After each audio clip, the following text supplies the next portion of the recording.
Hey guys, Greg Alexander, and today I wanted to bring you a video, and I'm going to call it Little Tweaks Make Big Peaks.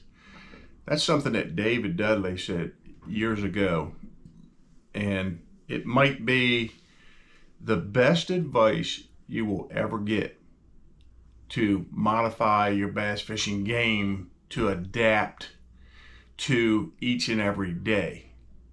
So you're out fishing with your favorite green pumpkin jig or your favorite worm or your favorite crankbait or your favorite spinnerbait, and you've caught them here in these places before, and man, it just won't bite today for you for whatever reason, and you can't make any sense of it at all.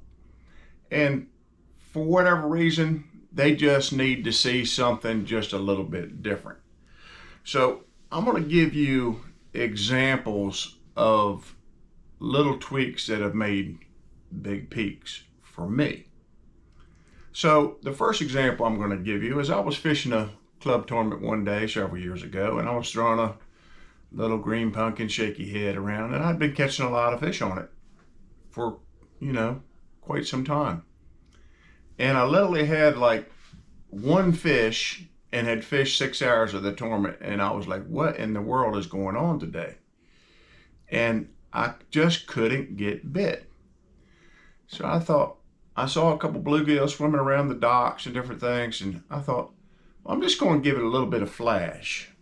So I got in my rod locker, pulled out the Spike It Dip and Glow, and I dipped the tail just maybe a 1/4 inch at the absolute most. And it was literally like a light switch. I caught fish after fish after fish after fish on that, and ended up winning that tournament by a right wide margin. And you would think, well, how did it make that much difference? Well, it just did. Another time I was just fishing for fun, pre-fishing maybe for a tournament on another river. And a guy that I knew was on the other side of the river, not very far away. It's pretty narrow in that area. And I was catching a couple fish here and there, but I wasn't really doing much with them. And I watched this guy catch a big one across from me, and I thought, wow, that's nice. And then I saw him catch another big one across from me. And when he flipped it in the boat, I looked, and he was throwing a spinnerbait, and the blades on the spinnerbait were painted white. And I hadn't even been throwing a spinnerbait at all. So I thought, well, I'm not, I wasn't born yesterday, so I'm gonna throw a spinnerbait. So I picked up a spinnerbait, started throwing it, nothing. Tied on another spinnerbait, started throwing it, nothing. Tied on another spinnerbait, throwing it, nothing. And the whole time I'm thinking, we had weight blades, but it shouldn't matter that much, just they're eating a spinnerbait today. So finally, after like on my third fail on a spinnerbait, I got rummaging around my tackle box, and I found one that had weight blades. I tied that weight bladed spinnerbait on, and I caught 35 keepers on it. And, it makes a difference. It makes a difference. If you're not getting bit, you got to make a tweak somewhere or another. From silver blades to gold blades, from Indiana blades to Colorado, from Colorado to willow leaf blades, put the spinnerbait down, throw a chatterbait, throw a white one, throw a green pumpkin one, throw a black and blue one, throw a top water. You just got to keep going through the stuff. So I'm going to give you another example. I was fishing one day, and I was throwing a jig, 1/2 ounce jig, Texas crawl color, I believe it was, and I was throwing a full size green pumpkin Zoom Super Chunk on the back. Throwing it, not getting bit.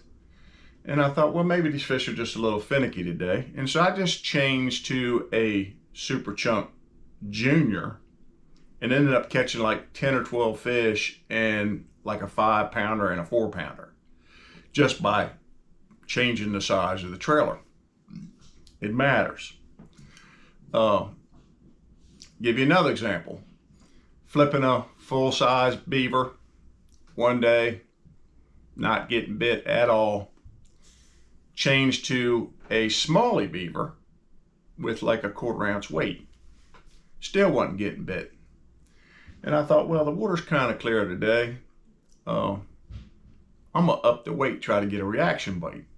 So I took the 1/4 ounce weight off and I put a 1/2 ounce weight on the smallie beaver. Boom, fish after fish again. I'll give you another example. Fishing one of our local tournaments several years back, and my brother fished with me that year. It was like the only year he fished with me. And he's not a great fisherman, you know, he can fish, but he's not really focused on it. But he fished with me that year. And we were fishing the Classic that year, which is the year-end championship. And I pulled up on a spot on the river that had a little eddy in it. And I always would catch 1 or 2 fish there. Well, I pulled up and I was throwing a chrome and blue rattle trap. And he didn't have a rattle trap, but he was trying to copy me. So he had a chrome and blue Cordell Super Spot. Both of them 1/2 ounce, same size. And I was fishing down the bank and I never got bit. And he's like, oh, I'm hooked up. So I net the fish. And he said, they were right there. I threw over there, threw over there, threw over there, nothing. He throws over it again, catches another one. He ended up catching 10 fish on that Super Spot. And I caught 0 on the rattle trap. Both chrome blue, both basically shaped the same. One had a little bit different vibration and a little bit different sound. And it mattered that day. So what I'm telling you is don't get stuck when you're fishing. If you're not getting bit, it could have nothing to do with the fact that the fish aren't biting. It could have everything to do with you're just not quite giving them something that will trigger them, you know. So little tweaks make big peaks. Try these things I'm telling you when you go fishing, when you're not getting bit. Add some dip, change the blade size, change the color, change the size, change your speed, change your line size. All these different things. You got to go through different things, and you will usually hit if you're willing to do that. So I hope this video again helps you to catch more fish today. And again, if you like my content, please subscribe to my channel and hit the like button and the little bell thing. And I wish you luck. Again, thanks for watching and have a blessed day.